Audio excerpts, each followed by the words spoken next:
दादा भाई हो गया दादा भाई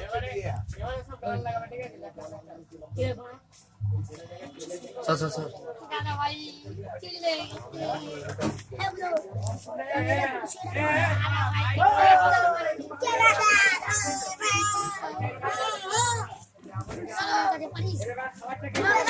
खबर खाइए।